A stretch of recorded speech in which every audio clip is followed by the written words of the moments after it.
talk about the township economy. I'm joined now by Palesa Kambule, who is the Deputy President of the Soweto Business Forum. A very good afternoon to you, Palesa. Thanks very much for your time. Of course, I mean, we are talking about the township economy this time around on the back of the tragic death of that 6-year-old. But this is something politicians in particular have been talking about, insisting they will be doing something about it. I mean, we're talking here about an industry that's creating employment, income for millions of people of South Africa. Everyone has been talking about how it's an integral part of the economy, but the fact of the matter is that it is actually not integrated into the economy, hardly. No, thank you so much, Vuyo, and good afternoon to the listeners. I don't think that everybody's doing their job enough, including our inspectors, including our authorities, and including us as a community. We have been complaining as a community, as a business community, about the non-compliances in our businesses, and there has not been enough response or reaction to a point that we've just lost 6 kids at Naledi, but there's not even a single word that you'll hear that there's an arrest or anything. So I just feel whenever they are talking about the township economy, they usually are calculating on the malls that are here. Because when it comes to small tuck shops and Spaza shop, it's obvious that there is non-compliance. So if there's non-compliance, who knows where is the tuck shop and how much is it making? So we have seen in the township, we have worked around the township, we are working in the township, and when it comes to the foreign national tuck shops, they never even hire, not even one South African unemployed youth that is just roaming around the street. So it's very much disturbing, and always asking yourself questions that you don't get answers. And being a leader, you always have to answer to the community. And how are these people running their tuck shops, and they are not even visited by our own inspectors? And so funny, after the incident of Naledi, that's when we discovered that for 19 wards in Soweto, we only have 16 inspectors. So if they are still estimating about 10,000 to 15,000 tuck shops in Soweto, that means it can take more than 10 years for one inspector to even reach the other ward. So these are very concerning issues that the township economy in the tuck shops is estimated currently at 11 billion. But the question, where is it going? Are these people paying tax? Is there any follow-up on that?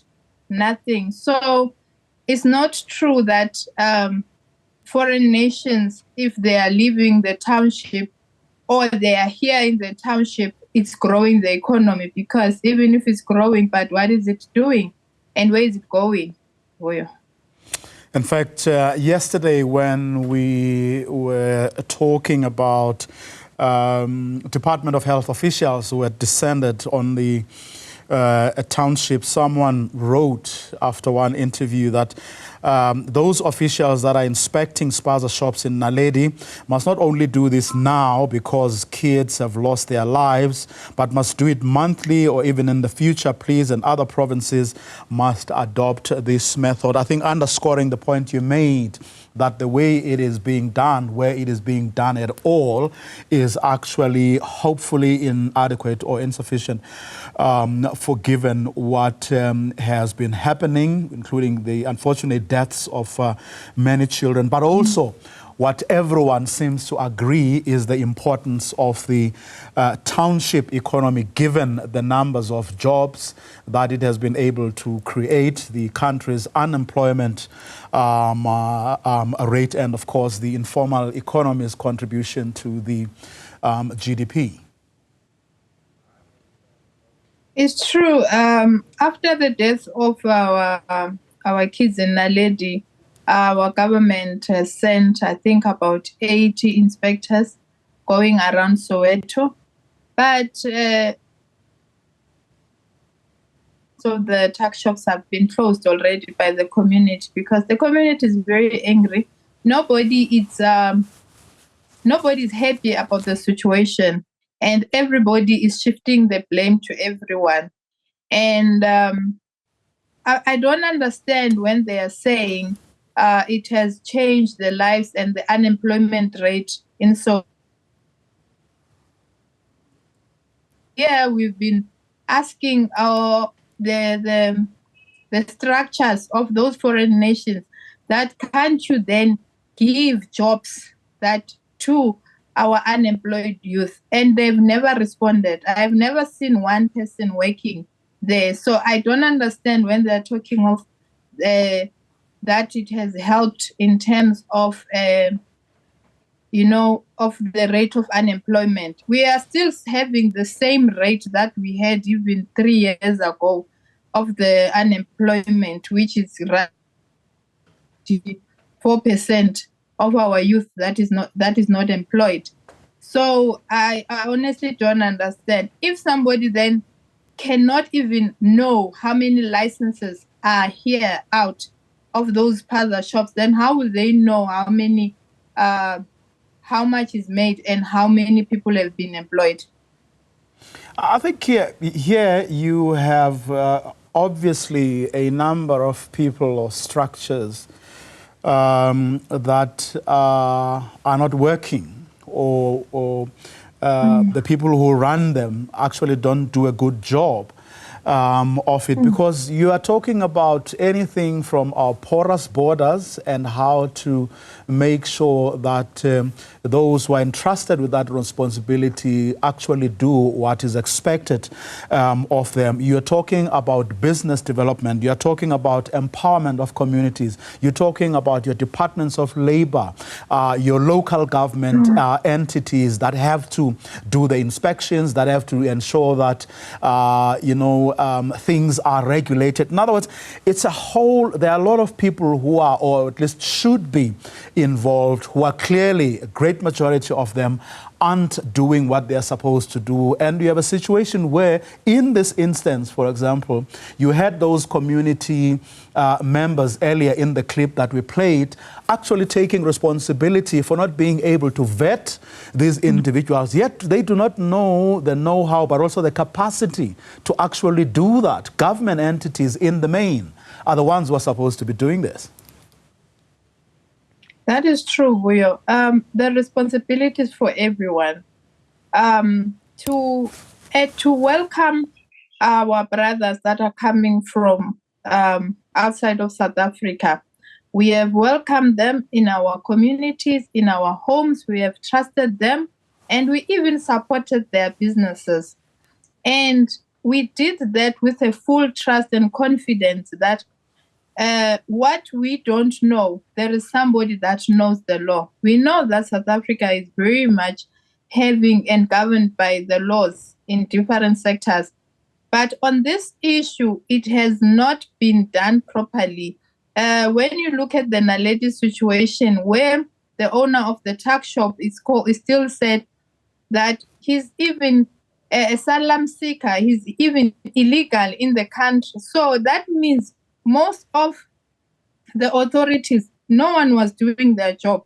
So we are all to blame here, including the community that was here admitting that they never did the vetting.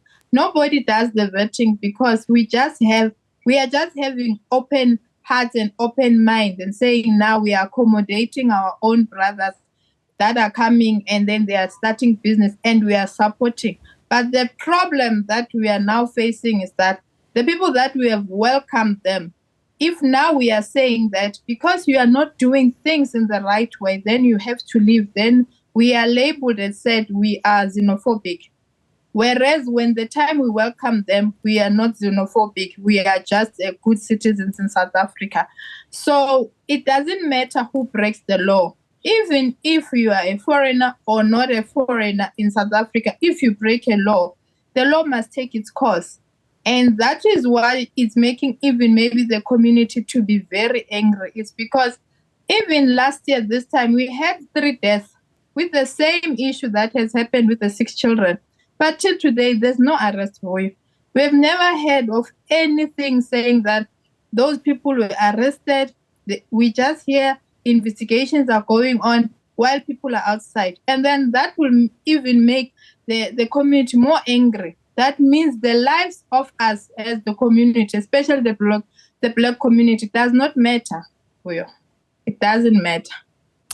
Clearly, it doesn't, certainly not to the people who have been entrusted by all of us to actually ensure that, whether it's regulations, whether it's, the laws that regulate who comes in and out and who gets to stay, those are not being adhered to. Everyone seems to agree that with the residents, that there needs to be, or there has to be, a strengthening and an observance of regulations, but that is not happening. Politicians have actually themselves said they agree with communities that township economies controlled by foreign enterprises must be addressed to ensure that it's regulated, that people conform with the laws and the like. But sadly, it is still not happening. Palesa, Kambule, thanks very much for your time.